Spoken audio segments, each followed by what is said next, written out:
سلام نزي مدب زغت كتاتلو عدل زرخبكم كلهم ناي لومي كالاي مصنعتنا دما كالاي مصنعتي مصحف نبي دانيال ስለዚህ في نتقدماي كفال زيرأخمو تراخينكم ኣብ يوتيوب كيدكم كتريو تقولوا إيكم مالتي سخونه بتخطاطال زقرب مصحف نبي دانيال إنا نجبر زلنا ስለዚህ أملاخ بمنفسو متان مسانا خخون قالوا بمصنع نقالوا بمؤمان كركب زخيل برخت متان تقبلتي خنكون نزي زي مسانا خخون بصلوت كنعدمو إنا كل ساعة مصحف قدس كوميز مهرنا سمو كنصوع كم زلنا كنصل كم زلنا مسو كنزرارب كم زلنا زي نصور مصحف قدس له تمهرتي صلوت دما እግዚአብሔር ኣብ ህይወትና ከዓይ እግዚአብሔር ኣብ ህይወትና ክሰርሕ ፈቃደኛታት ምዃንና ንነግረሉና ማለት እዩ ሞምሳይ ብጸሎት ክትሓብሩ ይዕድመኩም ኣብዚ ካልኣይ መጽናዕቲ ሰማይን ምድርን ባሕርን ዓይን ማያትን ኣብኡን ዘሎ ኩሉ ዝፈጠርካ ሕያው ኣምላኽ አብርሃምን ይስሐቅን ያዕቆብን ኣምላኽ ሓቂ ንሓቂ ክሳዕ ዘለዓለም እትሕሉ ነመስግነካ ኣለና ويتا بهيوت كنبر تخيلنا نسخايها بأخاينا نبر نواساوس لنا سلازي فقاد كاخن فلت بقال كاخن مهار تنعخا دس سبل كنقبر متان بغمود ما ببرخت كنمارا لس نسخام سانا تكون سلام كاختبنا امنتنا ختصنع واملاخ نتيز فتركانا علامة كنبر كنكيل متان فقاد كاخن فلت قالك خنصنع كلنا بمنفسك مستوعل مردان حبنا كلهم نزمه دب السمع ودما باركم مسؤمكم باسم يسوع امين سلازي كم تقدم زبلكو كالاي كفال مصنعتي مصحف نبي دانيالنا نرزلنا سلازي حجي اتي صحف كتريو يخم مصحف قدس اندحرار لكم مساهم نتي ملأختي كتريوت كله زبلت انتايو مسؤ كتهلو لكم مالتي كنبب كلنا مصحف قدس حيسكم كتنببوه اجنابنت سالساي زغصل دحرز زغصل سالساي مصنعتي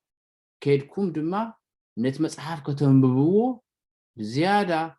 متان اتي زبحال زلو ملأخت خطردوه خلاي دما كما تحساسب خبل زخل كم تقدمه تقسيه نوركو حلفه غزي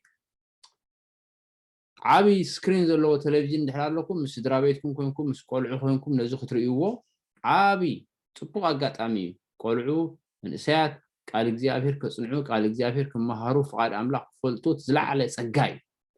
ስለዚህ ንበይንኩም ክትሰምዕዎ ትኽእሉ نازمادكم نبيتسبكم تحبروهم تقولوا سدرابيت اندحرار لكم ما تاكيبكم كمبيوتركم مس تي سكرين طابقكم كتريوا تقول مصحف قدس نانببكم مخنيات كل تزاربوا انا بتقصخ الراي كل تصحف الراي نانببوا تزاربوا طرح زي يكونوا سمعوا نتيز بحال دما كريوا سلازكونوا بزح نعاتات صمدم كهون خيلو ስለዚህ انت تخيلوا حدراب لكم كلكم نز سمعوا نخالو السبات كسمع بحبار كوينكم كتريوا تدخلوا يوم مع عبيز ولا سكرين انت دا كومو علوكم مالتي لازم تعرسنا لهم خلاي مصنعت انت يزبل كابي يروشاليم ناب بابيلون يزبل تاي مالتي زمن اسيا تريوم زلكم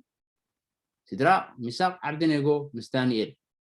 دانيال مسعرفتو نبل خلينا اعمق قبلنا دما خرينا كابي يروشاليم ناب بابيلون يزبل تعرستي نبوكدنا صار يروشاليم اب تحت جزاءاتو نخطوا ثلاثه غزي نبااتي اتي ناي موداتا بشحن 586 قدم لدت كريستوس نيرو يروشاليم عنا خوينا حزبي اسرائيل دما نبابيلون تماريخهم كدو بدحرزي اتخالاي غزي دما ب 597 قدم لدت كريستوس نيرو شعو اتنغوس كيلاتات سمويا وصدوا لغزي نيرو طبنياتات ሓጎድትን ካልኦት ኣገደስቲ ሰባትን ከም በዓል ህዝቅኤል ዝወሰደሉ ግዜ ነይሩ ማለት እዩ እቲ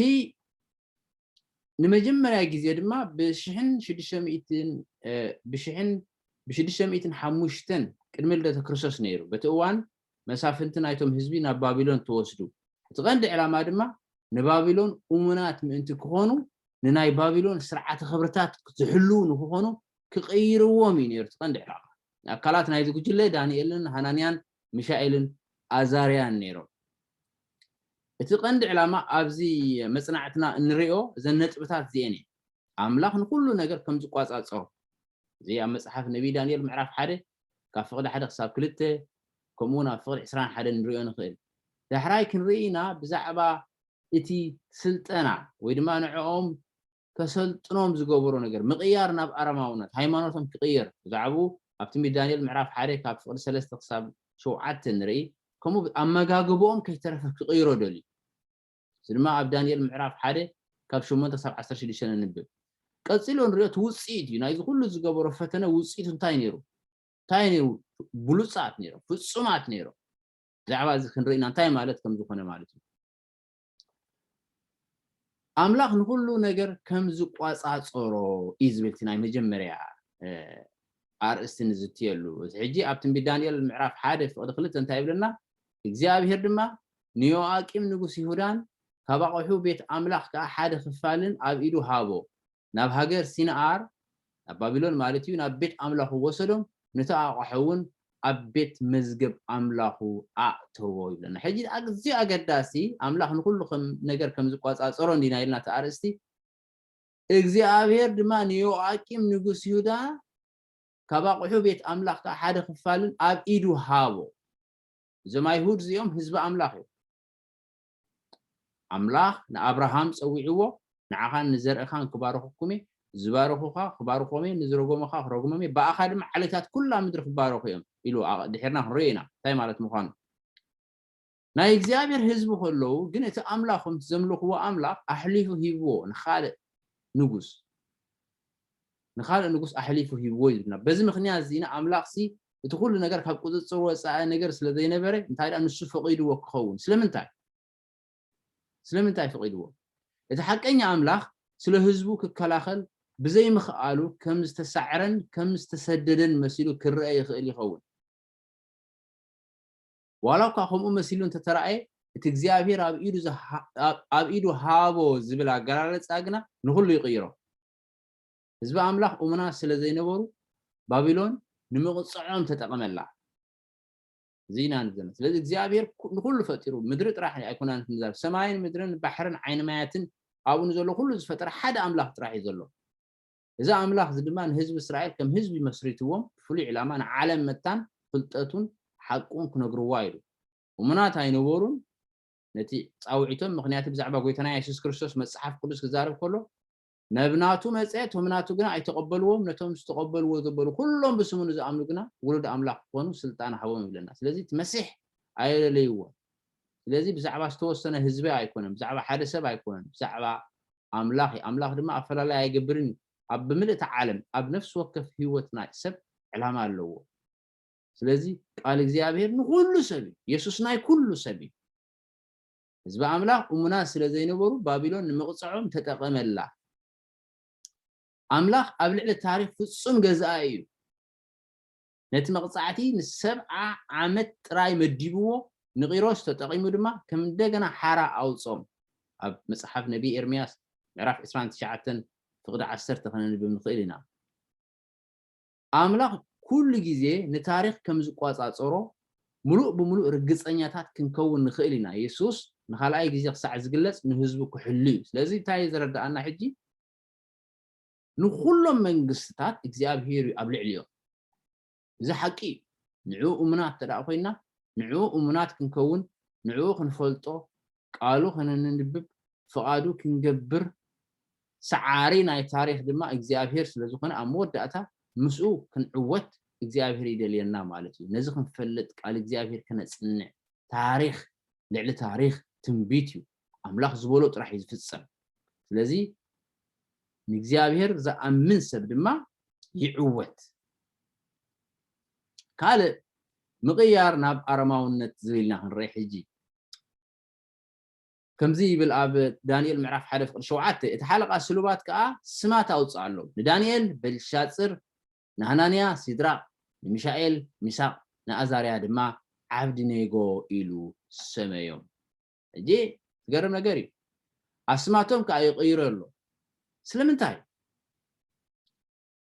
نبوكدنا صار نزم ابراويان مسافنتي نبابيلون امونات نامخان كقيروم دلي اتحساسباومن سرعات املخومن كقيرو دلي مقيار اتحساسبها كقير አለዎ እንተዳ ኣብትሕቲኡ ኮይኖም ክግዝእዎ ዝበሎም ክገብሩ እንተዳ ኮይኖም እቲ ስርዓት ክብረታቶም እቲ ኣተዓባብዮም እቲ ኣተሓሳስቦም ክቅይሮ ክኽእል ኣለዎ ሓደ ካብኡ እንታይ ነይሩ ኣስማቶም ምቅያር ስለምንታይ መንበሪኦም ካብታ መቅልልቲ ኢየሩሳሌም ናብቲ ብልዕን መስተን ዝጋየፀሉ ባቢሎን ቀይርዎ مننتهم نناي بابلون أمالخت زنصبارق منت كخون نأسماتهم قيرو مخنياتو إتي أسمات ناي إسرائيلاويان نأملاخ حقي نتي حقيني أملاخ نعوذ ملاخ سلازي كون نساتهم دما بتحقيني أملاخ سلازي آمنو تعاوز سلازي أملخو نتا أمالختهم مسؤول متحاز اللو أسمات كهوهم دليوم مالتي زعبا ناي بابلون باهلن هايمانوتن منت خمهروم نسرعات تمهرتهم دون قيرو أموداتا ناي بابلون أمالختم أنت كملكو نأمجاجبهم كي ترى غيره تقرمي نقولو زي مكيارات أنت تقبلهمو نقصاويان أجل تهزبك وخونو مالتي متشوتن تعمن نزلوا نابرا خبلوس نتزنورو متكل هيوت دو عشش كبلو يوم سكن رأي مخنياتو كبرخا سرعات خبرخا التعبابيخا او امناس زلو كامنت بمن تقيرلو زخل كونتات اللو مخني ديخه اب املاق فلفالي هيوتي نعنا فطيرنا بملكوعن بمسلم تاعوز لنا امنت لعل زخونه يكون كسرع يغبا بقدامنت كسرع يزغبو كندي سبات نزي نغير زبنالبات زغبو ترغم ايهونيم انتخونه نفسهم يحاسيو زي أملاح يوز بحال نجار الله أملاح بملكعو فتيرنا نعوه نفلطه دما يدلينا እግዚአብሔር እንታይ ኢየሱስ ነቶም ህዝቢ ምስራአዮም ጓሳ ዘይብለን አባጊዕ ከም ዝኾና ረአየንሞ ደንገጸሎም እዩ ምክንያቱ ናትካ ጓሳ ናትካ ፈጣሪ ንፍሉይ ዕላማ ዝፈጠረካ ፈጣሪ ከሎ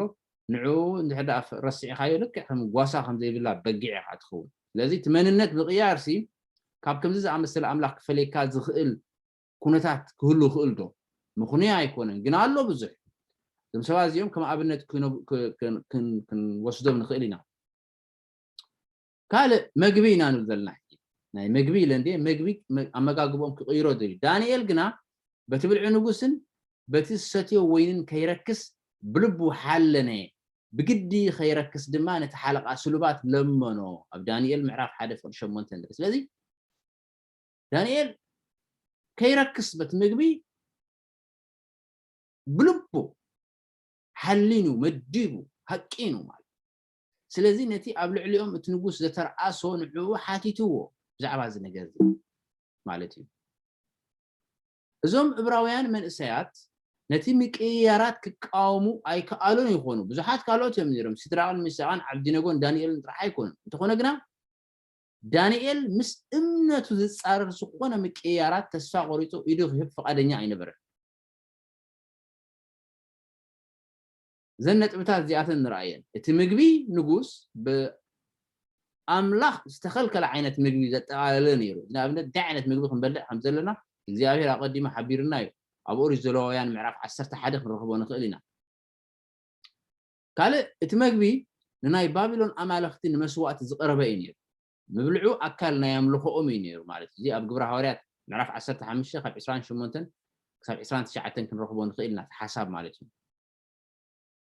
ዳንኤል ነዚ ክልተ ፀገማት ከወግድ ዝኽእል ሓሳብ ኣቕረበ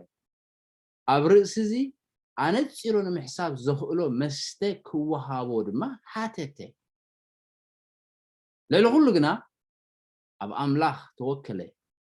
ኣብ ውሽጢ ሓፂር ግዜ እዚ ማለት 10 መዓልታት أزيو حلف بزبالة فولي من قدي كم زعي أمينو لعلو كل زجبر كان تجبر كا زيابير كأتو خلالو زيابير نبيت زي هانس تنخنتو يصعروا زيابير نختم أنت زي حلو تنخنتو نقعو أنجيكم تنساهم إنجرا سعر مبلعكم كنتيو إذا أمو زيابير نتم زفكرهم دكشم كلون ديزو ومي بالمسحة كبس لذي بينها تعي بينها تنبر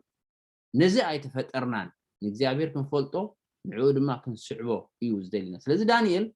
كم سب كم ناي زيابير سب كجبرو زجبو كله كان تجبره لعلو كله جن أبيك زيابير يتوكلوا مالتيو إذا حجي كاب ناي إيلان وايت معدات عنا زبليو councils on diet and food أبجد سوسان شعتن كم زي لا صحيفة بزمننا بزحات كابتون بسم كريستنا تسوي حسابات نتدانيال زوصل سقومتي كم مرأيا نايتصبي برأيون درقنيا نتن كم زخنا مدمدم أبز بالله عن ستن نقول علما وربحاتات ناي حادث أب حادقة بزودق من قدي كم زي أمثلة تبع سقومتك توصل موسان بزح حاجة داس نزل لو كم زخنا يحاسبوا كم زي كونه كم زي حاسبوا جنا معالت فردي مستجاهدت نتنصر تزازات زبانهم هيبهم ناي بعلم رئيتو كم ملكعي ناي حماقون صبغون كم زجبروه خريو ايتين الساتم اقداسي كم زي كونه غوسيوم وزحالفو ابكر ما املاحكم كم زي كونه خفلطيوم تزازاتو باخبروت كحلو يقبا لذي ننبر ابناء عالم في اللايف تجديد بزح حبريتا زورولو جيزي هنا ننبر كما يجيركا اب كمزي كندزز أكل حسب استفل عليه رئيته استفل عليه تحساسباتات استفل عليه أمونجو رئيته تازلوا عالم نتحقق خميجر كاتفتح تحقق كل ساعة فلتيا على الملاك يسوع كزارب كله تايلو أنا مجدن حقن هيوتني بزي باي نبابو زمت يلون حق مني يسوع حق مني على الملاك بحق قدسهم على كلمة حقين هذه نزل زي فلوتكم دحر لكم كونكم لومي ምናልባት እግዚአብሔር ክትፈልጡ ወይ ሎሚ ይዛረበኩም አሉ ቃል እግዚአብሔር መጽሐፍ ቅዱስ አሞንጎ ሐቅ እንታይ ይሕማቅ እንታይ ይጽብቅ ክነግረካ ዝኽእል ዝፈጠረካ አምላኽ ጥራሕ እዩ ስለዚ ዳንኤል ግን አፍትመት ኮሉ ዶው ኢሉ ብዘይገድስ ጸቢብ አራያ አለው ይባሃል ብዘይገድስ ደረቀኛ ይባሃል ብዘይገድስ ኮሞ ክትባሃል ትኽእል ካስተፈላለየ ዓይነት ብዝተፈላለየ ዓይነት አስማት ሰባት ክትጥቁነኻ ክእሉ እዮም ግን ምስ እግዚአብሔር ምጽጋዕ ዝበለጸ ማለት ፍጹማት ኮይኖም ተረኺቦም ከም ውጽኢት ኢና ንዛረብ ዘለና አምላኽ ከዓ ነዞም 4 መንእሰያት እዚኣቶም ፍልጠት ብኩሉ መጻሕፍትን ጥበብን ከዓ ምስተውዓል ሃቦም ዳንኤል ድማ ኩሉ ረኣያትን ሕልምታትን የስተውዕል ነበረ አሽፈናዝ ዝኾነ አካላዊ ጉድለት ዘይብሎም መንእሰያት ሕረ ተባሂሉ እዩ ብትንጉስ ተዋሂብዎ እዚ ነቡከድነፃር ንማድሮኽ አምላኹ ዝኸውን ምልክት ናይ ምስጋና መስዋዕቲ እዩ ነይሩ አበር ዘይብሎም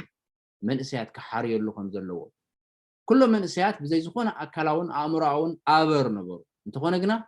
4 ጥራይ መንፈሳዊ ጎደሎነት አይርአዩ ስለቲ ዘርአይዎ ተአማንነት ድማ ልዕሊ ኩሎም ዕብራውያን መንእሰያት አምላኽ በአካላዊ ጽባቕን ፍልጠትን አእምሮን ሰለሞም أفقد 15 17 نرئي أبتم بدانيال معرف حاله أبزا بصو صواياتن حصوتاتن استبلاشوت عالم ومنات كوينا من تخنبر أملاخ طببه بالناي تلاو تسقعنا تلاو توكلنا انت داتي أمونغو حماقن صبغون زولو فللي انت دا دبزيزو رئينايو نابي نجزيابير طبب كن حتو نخيلنا العلو كله دماء قالو خلنا ننبب نخيلنا أملاككم فلتو طرح ديليت كحضرنا له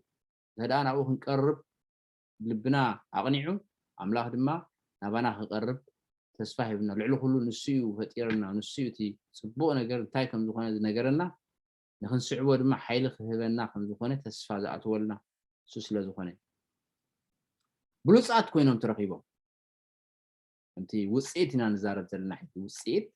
نايب حقي يتي وصيتهم بلوص كم زنبر بلوصات كوينهم ترقيبهم بزعبات نقص تأيقهم ناي طببن مستوعبن كل ነገር ካብቶም ኣብ ግዛኣቱ ጠይባንን ፈለጥትን 10 ኢድ ኣብሊጾም ረኸቦም ማለት እዩ አንጻር እምነቶም ዝኾነ ነገራት ክመሃሩ ነበሮም ሎምውን እንተኾነ ከም ሓቂ ኮይኑ ተቀባልነት ዝረኸበ ግን ከ ሓቂ ዘይኮነ ነገራት ንምሃር ነኸውን ኣብ ኩሉ ትምህርቲ መጽሓፍ ቅዱስ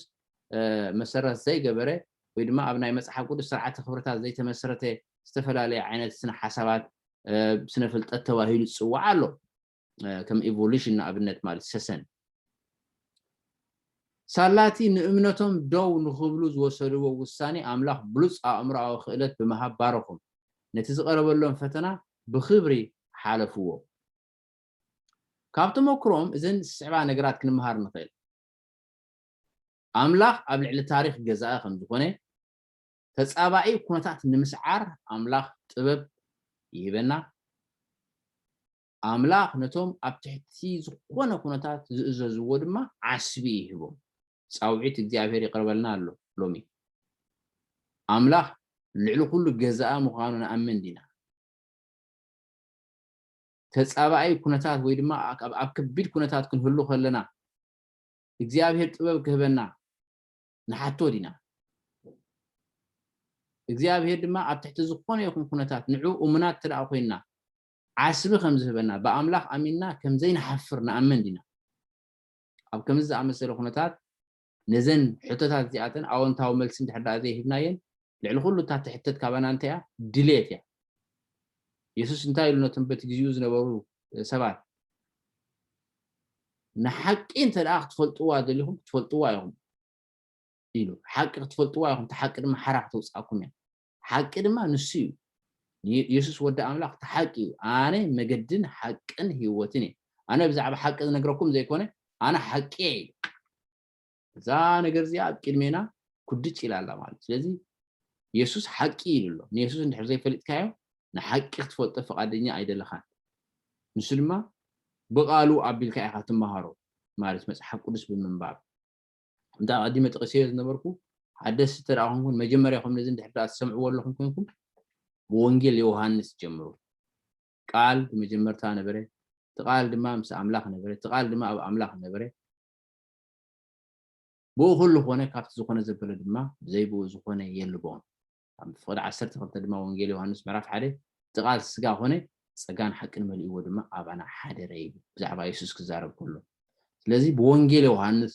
ጀምሩ ሓደስ እንተደኣ ኮይንኩም ማለት እዩ እዚ ድማ ካብ መሰረታውያን ትምህርቲ ክርስትና ዝብል በኤለን ዋይት ካብ ተጻሕፈ እዚኣ ከም ብበልኩም እየ ከም ወዳእታ ዳንኤል ልክዕ ከምቲ ናይ ዘመንና መንእሰያት ዝውርወር ዘሎ ዓይነት ኣደዳ ከቢድ ፈተና ኮይኑ ነበረ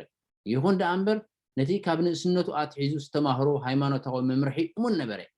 በትነቶም ኣብ መንጎ ሓቀኛ መትከልን ስጋዊ ትምኒትን 10 ሰዓት ግልብጥብጥ ንዝብሉ